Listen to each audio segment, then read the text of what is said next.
Hello बच्चों, क्या हालचाल, कैसे हो। आज हम पढ़ेंगे क्वालिटी फैक्टर, जिसको क्यू फैक्टर बोल देते हैं। क्या होता है ये? Generally resonance in series LCR circuit जो था उसी से निकल के आती है ये टर्म। कैसे होता है वो देखो। Series LCR circuit resonance. तो रेजोनेंस में हमने क्या देखा था? एट रेजोनेंस, जब रेजोनेंस हुआ था तो जेड मिनिमम था और जेड क्या था? इम्पीडेंस। मतलब opposition offered by LCR circuit, यही था ना। ठीक है, तो इम्पीडेंस सर्किट का मिनिमम होता है रेजोनेंस पे एलसीआर का, सीरीज एलसीआर का। ठीक है, so it is called acceptor circuit.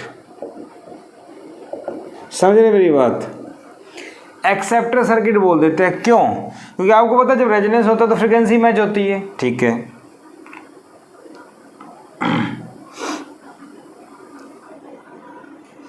क्या होगा एट रेजोनेंस?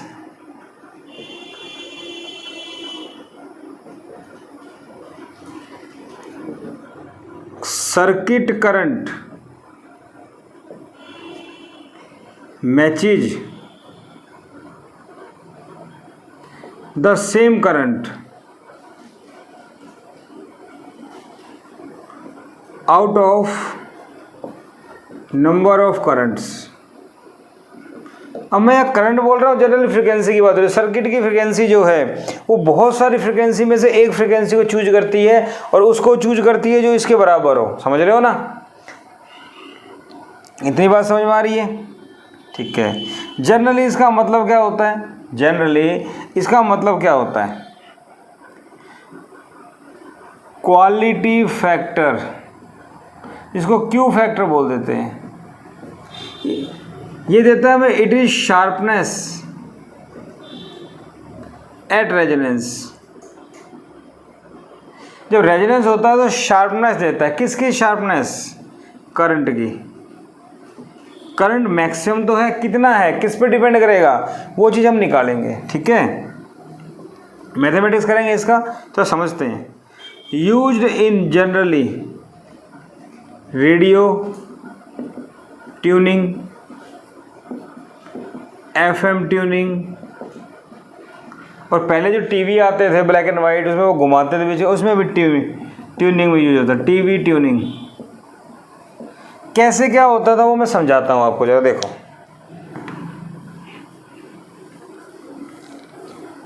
मैथमेटिक्स पढ़ेंगे, न्यूमेरिकल करेंगे, पहले सब समझते हैं। एक्चुअली एलसीआर जैसे रेडियो है आपके पास, नोब होती है। एफएम की बात करते हैं, एफएम में नोब होती है, इसको घुमाते हैं। तो एफएम की नोब को घुमाया, 93.5 मिर्ची चैनल है ना, ये चैनल हमें कैच करना है।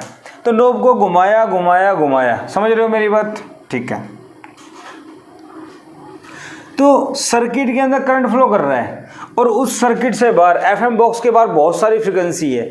तो सर्किट की फ्रीक्वेंसी जब उस बाहर वाली फ्रीक्वेंसी से एग्जैक्टली मैच कर जाएगी, उस टाइम आपको गाना सुनाई देगा, बड़े अच्छे वाला जो भी आ रहा होगा। समझ गए ना? और जब वो फ्रीक्वेंसी मैच नहीं करेगी तो कुछ भी आवाज़ नहीं आएगी। ठीक है, जैसे आपने देखा 93.4 कुछ नहीं आया, 93.5 बहुत अच्छी आवाज़ आ रही है, 93.6 कुछ नहीं आ रहा। इसका मतलब शार्पनेस गुड है, बहुत अच्छी है। ठीक है, शार्पनेस मतलब आवाज़ क्लियर है। ओके, लेकिन कई बार क्या होता है, कभी 93.2 आवाज़ है डिस्टर्ब्ड। ठीक है, 93.3, 93.4, 93.5 आवाज़ डिस्टर्ब है, अभी भी डिस्टर्ब है। और 93.6, 7, 8 यहाँ तक आवाज़ डिस्टर्ब है। क्लियर साउंड नहीं आई, क्लियर साउंड आई नहीं, आवाज डिस्टर्ब, ऐसा होता है कई बार, इसका मतलब रेजोनेंस नहीं है, रेजोनेंस बैड है। अच्छा नहीं, मेरी बात समझ पा रहे हैं? रेजोनेंस का मतलब फ्रिक्वेंसी मैच करना। तो शार्पनेस का मतलब क्या होता है? कितनी अच्छे से फ्रिक्वेंसी मैच होती है, जितनी अच्छे से होगी एग्जैक्टली उसी जगह में बिल्कुल क्लियर आवाज़ आएगी। अदरवाइज उससे पहले और बाद में आवाज़ आती रहेगी लेकिन क्लियर आवाज़ नहीं होगी, इसको बोलते हैं शार्पनेस। क्लियर है? मेरी बात समझ में आ गई? ओके, तो शार्पनेस क्या होता है ये। अब एक बात और, एलसीआर सर्किट में आपको पता है कैपेसिटर है, और हमने पीछे पढ़ा है कैपेसिटर की चार्जिंग और डिस्चार्जिंग भी होती है, और ये एनर्जी को स्टोर भी करता है और रिजेक्ट भी करता है, ठीक है ना, लॉस भी करता है। तो क्वालिटी फैक्टर का एक और फॉर्मूला है 2 पाई मैक्सिमम एनर्जी स्टोर्ड पर साइकिल, और ये हो जाएगा maximum energy stored energy loss पर साइकिल। ये भी एक फॉर्मूला होता है, कैपेसिटर की चार्जिंग डिस्चार्जिंग होती है यहाँ पे, ठीक है। क्या ये बात समझ में आ गई? ओके, ये भी मुझे समझ में आ गया भाई। ये फॉर्मूला आपको ध्यान रखना, कभी कभी इसके बारे में पूछ लिया जाता है। इसके बाद अगर हम बात करें मैथमेटिकली, कोई फॉर्मूला डेफिनेशन की बात करें फॉर्मूले के अकॉर्डिंग, तो quality factor is the ratio of potential drop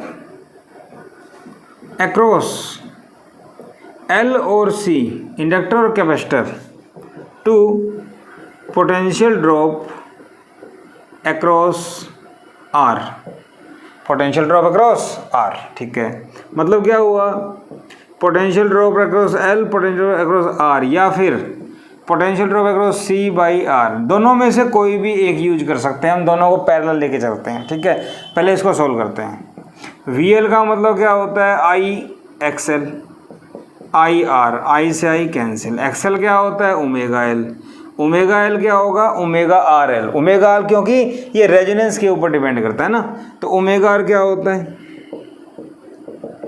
1/√LC, तो ये क्या हो जाएगा 1/√LC L/R, ठीक है। ये रूट एल है, ये एल है, तो रूट से कट जाएगा, एल बचेगा, तो 1/R√L/C। तो क्वालिटी फैक्टर क्या आ गया 1/R√L/R, ठीक, बात समझ आ गई, ठीक है। इसको भी करके दिखाऊं, आएगा भाई, चलो चेक करते हैं। क्वालिटी फैक्टर VC/VR, VC क्या होता है IXC/IR, XC क्या होती है 1/ωc/R, तो VC क्या होगा 1/ωc, ओमेगा सी क्या होता है 1/√LC, C और R भी नीचे, तो VC क्या हो जाएगा, C यहाँ पे, C यहाँ पे, ये कट जाएगा, रूट का बचेगा और L घूम के ऊपर, तो √L/C 1/R। वही फॉर्मूला आया, नहीं आया, सेम, ठीक है। तो ये मेरे पास फॉर्मूला आ गया, सॉरी किसका फॉर्मूला आ गया, क्वालिटी फैक्टर का। यहाँ मैंने क्यू करना था, क्यू का मतलब क्वालिटी फैक्टर, ठीक है भाई, इतनी बात समझ में आ गई। अब यहाँ देखा जाए, हमने अभी FM की बात की थी, क्वालिटी फैक्टर आया 1/R√L/C। Generally C is varied like FM, radio. FM और रेडियो में जनरली क्या होता है, FM और रेडियो में जनरली कैपेसिटर, जब नोब को घुमाते हैं तो कैपेसिटर चेंज होता है, समझ रहे हो ना। जब when we turn knob capacitance changes, capacitance change होगा तो क्वालिटी फैक्टर चेंज होगा। मेरी बात समझ रहे हो। तो R जितना कम होगा, आर जितना कम होगा क्यू ज़्यादा होगा, शार्पनेस ज़्यादा होगी, या सी जितना कम होगा क्यू ज़्यादा होगा, या एल कम होगा तो भी क्यू ज़्यादा होगा। बात समझ में आ गई। तो सी को वेरी करते हैं जनरली, लेकिन अगर आर रेजिस्टेंस कम होगा तो क्यू ज़्यादा होगा, रेजिस्टेंस अगर कम होगा तो क्यू ज़्यादा होगा। मेरी बात समझ रहे हो? तो रेजिस्टेंस मिनिमम होना चाहिए। ठीक है भाई, इतनी बात समझ में आ गई। तो रेजिस्टेंस मिनिमम कब होगा? जब सर्किट का रेजिस्टेंस मिनिमम होगा, क्योंकि आपको पता है सीरीज एलसीआर सर्किट में जब रेजोनेंस होगा तो इम्पीडेंस मिनिमम होता है और इम्पीडेंस जेड आर के बराबर होगा। तो लेकिन जब आर और ज़्यादा कम होगा तो जेड और कम होगा, आई उतना ही ज़्यादा होगा। तो शार्पनेस के लिए आर मिनिमम होता है, उसको और कम कर दो। कैसे? हम एक ग्राफ प्लॉट करते हैं करंट और ओमेगा के लिए। सपोज करो ये ग्राफ इस टाइप से है। वैसे आपको पता है यहाँ से स्टार्ट होता है टच होके, पता है ना आपको। इस टाइप से ले लो, एक ग्राफ यहाँ पे ऐसे ले लो और एक ग्राफ यहाँ पे ऐसे ले लो। ये लेके चलो R equal to 10 ohm, R equal to 40 ohm और R इक्वल टू 100 ओम। तो क्या देखा? R जितना कम है करंट उतना ही ज़्यादा है। समझ रहे हो ना? R जितना कम होगा, R is minimum, current is maximum. Show the sharpness and hence quality factor. मेरी बात समझ में आ रही है? आर जितना कम होगा करंट ज़्यादा होगा, करंट जितना ज़्यादा होगा शार्पनेस ज़्यादा होगी, शार्पनेस ज़्यादा होगी तो क्वालिटी फैक्टर उतना ही ज़्यादा होगा। तो क्वालिटी फैक्टर होता क्या है? शार्पनेस, मतलब कितनी अच्छी साउंड आती है उसकी क्वालिटी के बारे में बताता है। अगर साउंड बहुत ज़्यादा अच्छी नहीं आती, क्वालिटी कम है, साउंड अच्छी आती है, क्वालिटी ज़्यादा है, तो उसके बारे में बताया जाता है। और अच्छी कब आएगी? जब करंट ज़्यादा होगा, रेजिस्टेंस कम होगा। क्लियर है? फ्रिक्वेंसी अच्छे से मैच करे। क्लियर? अब बात है भाई करंट की तरह, तो बात हो गई, समझ में आ गई। बात तो फ्रीक्वेंसी की हो रही थी, फ्रीक्वेंसी मैच करना, ये करना। तो ये क्या है? फ्रीक्वेंसी की टर्म में बताओ। तो फ्रीक्वेंसी की टर्म में देखते हैं quality factor in terms of frequency. Quality factor in terms of frequency. जब रेजोनेंस होगा तो करंट मैक्सिमम, पीक ऊपर जाएगी एकदम से, उसकी बात होती है यहाँ पे। चलो बात करते हैं। यहाँ ओमेगा या न्यू ले लो, यहाँ पे आई ले लो। यहाँ मैंने इस टाइप से एक ग्राफ लिया ऐसे। यहाँ पे आपने देखा, या तो करंट ले लो, इसको पावर भी बोल देते हैं, कुछ बुक्स में इसको पावर बोल देते हैं। पावर आई स्क्वायर आर होती है, पता है ना आपको। तो पावर की टर्म में भी ले लिया जाता है। कभी कभी आई की जगह एवरेज पावर भी होता है,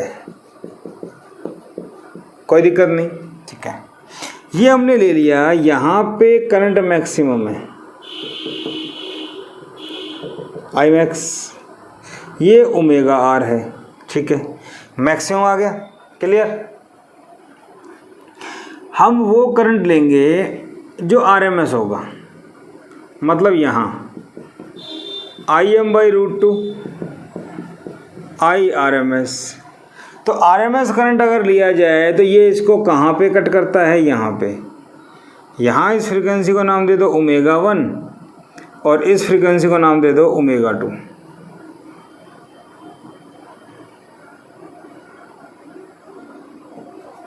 क्या मेरी बात समझ में आई? ठीक है, क्लियर? अब ये करंट है, करंट में आरएमएस करंट आ गया। लेकिन अगर ये पावर में होता तो पावर का फॉर्मूला क्या होता है बेटा? आई स्क्वायर आर। अरे हाँ या ना? ठीक है, तो आई स्क्वायर आर, आई आरएमएस होता, आरएमएस ही होता है ना ये। आई आरएमएस को इसकी टर्म में लेता तो क्या होगा? जरा देखो, आई आरएमएस, आई एम का स्क्वायर बाई 2r। अरे हाँ या ना? ठीक है, तो इसका मतलब क्या होता? हाफ पावर में हाफ पावर फ्रीक्वेंसी हो गई है। अरे हाँ या ना? क्योंकि ये √2 है, √2 का स्क्वायर करेंगे तो हाफ हो जाएगी ना। तो इसको बोलते हैं half power frequency, half power frequencies omega 1 and omega 2। Omega 1 omega 2 को क्या बोलते हैं? Half power frequencies. ठीक है, तो रेजोनेंस के ऊपर तो क्या हुआ, ओमेगा आर करंट मैक्सिमम। लेकिन करंट की जब आरएमएस वैल्यू लेते हैं या फिर जो पावर है उसकी हाफ वैल्यू लेते हैं, हाफ पावर पे क्या फ्रीक्वेंसी है? ये दोनों, हाँ या ना?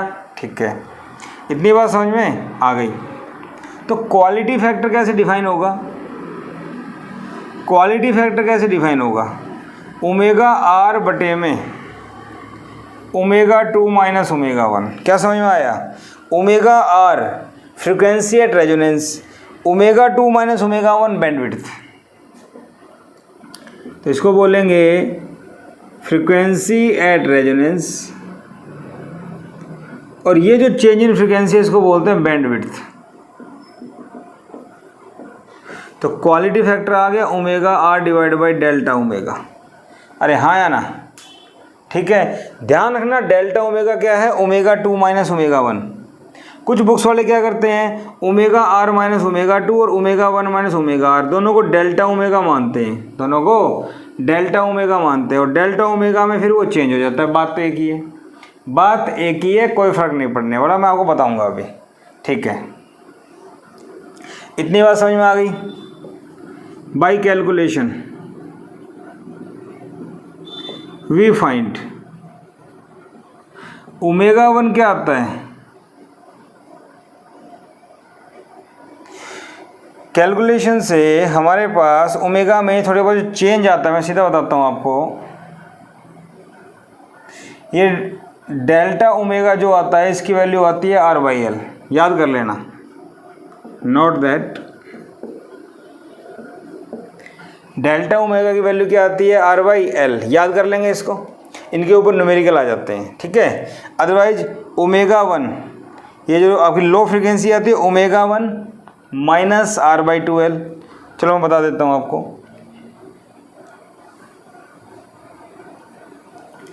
By calculation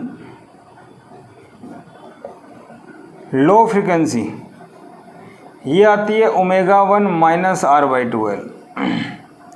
high frequency, low frequency का मतलब ये वाली, हाई का मतलब ये वाली, ये आती है ओमेगा 2 प्लस आर बाई 2एल। ठीक है, तो बैंड विड्थ क्या आएगी? डेल्टा ओमेगा, दोनों को माइनस कर दो, मेरी बात समझ रहे हो? दोनों की माइनस, इसको ओमेगा मान के चलो, और लो फ्रीक्वेंसी का नाम दे देते हैं इसको ओमेगा 1, इसको ओमेगा 2, ऐसे मान लें। तो ओमेगा 2 माइनस ओमेगा 1 ये तो कैंसिल, और इसको रेजोनेंस फ्रीक्वेंसी मान लो क्या होती है। ठीक है, तो ओमेगा 1 क्या होती है? ओमेगा आर में से कुछ माइनस कर दिया, कितना? आर बाई 2, इसमें ये दोनों को माइनस करो, तो ओमेगा 2 माइनस ओमेगा 1 करेंगे तो डेल्टा ओमेगा कितना आ गया? This minus this, R by 2एल प्लस में आर बाई 2एल आर बाई एल, जो मैंने बताया था अभी आपको। तो डेल्टा ओमेगा बैंडविड्थ कितनी आती है? R by L. क्या मेरी बात समझ में आई? क्या मेरी बात आपको समझ में आ रही है? R by L. ठीक है, तो इसके ऊपर क्वेश्चंस बन जाते हैं। तो आपका क्वालिटी फैक्टर आ गया omega R by delta omega. Delta omega क्या होता है? Omega 2 minus omega 1, clear. और डेल्टा ओमेगा का फॉर्मूला है आर बाई एल। ठीक है, इसके साथ साथ किसी किसी बुक में इसका फॉर्मूला चेंज होता है, कैसे बताता हूँ। क्वालिटी फैक्टर को चेंज कर देते हैं, Q equal to omega R by 2 delta omega. 2 delta omega क्या है? डेल्टा ओमेगा इसको बोलेंगे ओमेगा आर माइनस ओमेगा 1 और ओमेगा 2 माइनस ओमेगा आर। अब इसका डिफरेंस भी डेल्टा ओमेगा, ये डिफरेंस भी डेल्टा ओमेगा, टोटल बैंडविड्थ कितनी आ जाएगी? टोटल बैंडविड्थ कितनी आएगी? Omega 2 minus omega 1। मेरी बात समझ में आ रही है? तो दोनों को ऐड करो, ओमेगा 2 माइनस ओमेगा 1 दोनों को ऐड कर दो, डेल्टा ओमेगा 2 डेल्टा ओमेगा। समझ में आई बात? और यहाँ पे डेल्टा ओमेगा का फॉर्मूला क्या होगा? आर बाई 2एल, क्योंकि ये डेल्टा ओमेगा है इतना, और पीछे वाले केस में क्या आया था? पूरे का। तो आपको थोड़ा ध्यान रखना है न्यूमेरिकल में, अगर डेल्टा ओमेगा ये है ओमेगा 2 माइनस ओमेगा 1 तो R/L, और अगर आधे का है तो R/2L। मेरे ख्याल से बात समझ में आ गई, कर सकते हो आप लोग, ठीक है। तो मैं ये क्वेश्चन सॉल्व कर सकता हूँ, इस टाइप से आ जाए तो मैं बता सकता हूँ फ्रीक्वेंसी की टर्म में सॉल्व कैसे होगा। क्लियर? ओके, हर तरह से मैंने बता दिया, कैसे भी पूछा जाए आप लोग कर सकते हो, परेशानी वाली बात नहीं है। और ये ग्राफ पावर की टर्म में आ जाता है। जेई ने एक बार पूछ लिया था 2013 में, समझ गए? तो यहाँ तो लिख दिया एवरेज पावर और यहाँ दे दी फ्रीक्वेंसी, और ये ग्राफ आपको इस टाइप से दे दिया, मान लो, ठीक है। यहाँ पे ये आपको दिया हुआ था 5 और यहाँ पे ये आपको ऐसे दिया हुआ था। मेरी बात समझ में आ रही है आपको? ठीक है, तो ये दिया हुआ था 1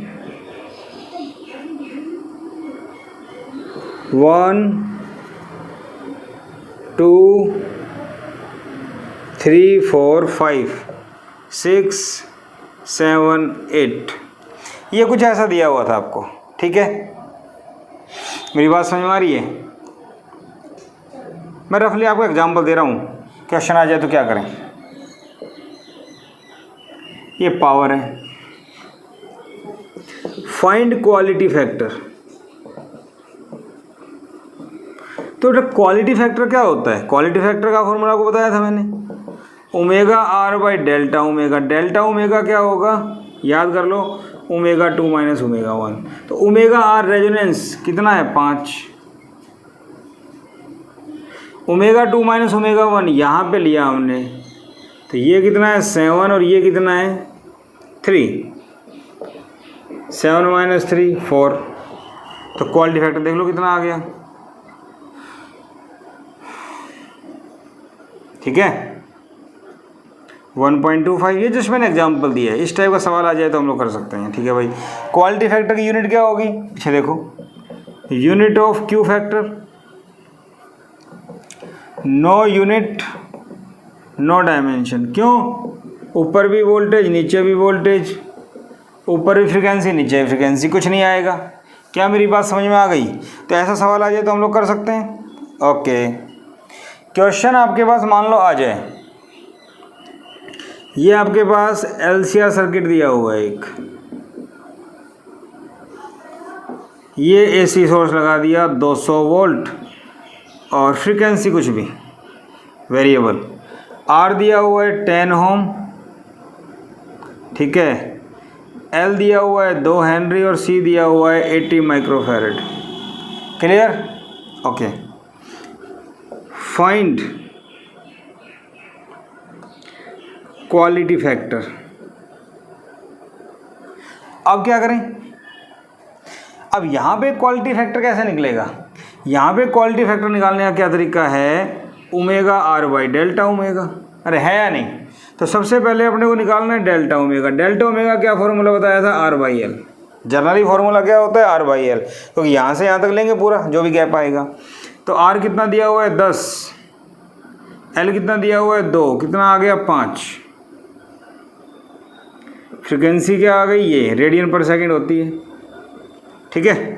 अब अपने को चाहिए ओमेगा। ओमेगा क्या आता है, 1/√LC, ठीक है। तो एक काम करो, इसको 32 ले लो, आसान हो जाएगा। तो 1/√L, L कितना है 2, ये कितना है 32 माइक्रो, हो गया सोल्व। तो 32 माइक्रो है तो क्या करूँ, ओमेगा R 1/√32 दूनी 64, माइक्रो का मतलब 10 की पावर -6, -6 का रूट -3, -3 ऊपर जाके प्लस का 3, तो 1000 डिवाइड बाई 8, 125। अरे हाँ या ना, ठीक है। तो क्वालिटी फैक्टर क्या हो गया भाई, ओमेगा R/डेल्टा ओमेगा। ओमेगा R कितना है 125, डेल्टा ओमेगा कितना आया 5, ये कितना आ गया 25। तो क्वालिटी फैक्टर कितना आ गया बेटा 25। मैं जैसे आपको एग्जांपल दे रहा हूँ कि ऐसा क्वेश्चन आ जाए तो क्या करोगे। तो ऐसा क्वेश्चन आ जाए जिसमें आपसे पूछा जाए क्वालिटी फैक्टर बताओ, तो क्वालिटी फैक्टर में एक चीज़ माइंड में रखो कि रेजोनेंस के लिए फ्रीक्वेंसी गिवन नहीं होगी। तो यहाँ पे आपको ओमेगा R निकालना है। ओमेगा R का फॉर्मूला होता है 1/√LC, L और C पता है। फिर आपको डेल्टा ओमेगा निकालना है, डेल्टा ओमेगा R/L होता है, कोई दिक्कत नहीं है, सॉल्व कर लो इसको, दोनों को डिवाइड कर दो, आपका आंसर आ जाएगा। क्लियर है, बात समझ में आ गई? ठीक है, डेल्टा ओमेगा क्या होता है? R/L, हम लोग सॉल्व कर लेंगे। ठीक है भाई, इतनी बात समझ में आ गई। तो ऐसा क्वेश्चन आ जाए तो हम लोग सॉल्व कर सकते हैं। तो क्वालिटी फैक्टर में कैसा भी क्वेश्चन आ जाए, हर तरह की बातें बता दी मैंने, कोई दिक्कत नहीं, कोई क्वेश्चन नहीं अटकेगा आपका। अच्छे से प्रैक्टिस करो, जेईई मेंस में और नीट में इसके ऊपर क्वेश्चंस आ जाते हैं, सीबीएसई में भी कभी कभी पूछ लेते हैं। ठीक है बेटा, तो आज का लेक्चर समझ में आया हो तो लाइक कीजिए, चैनल को शेयर कीजिए और सब्सक्राइब जरूर कीजिए ताकि आपको आगे के लेक्चर मिलते रहें। Thank you.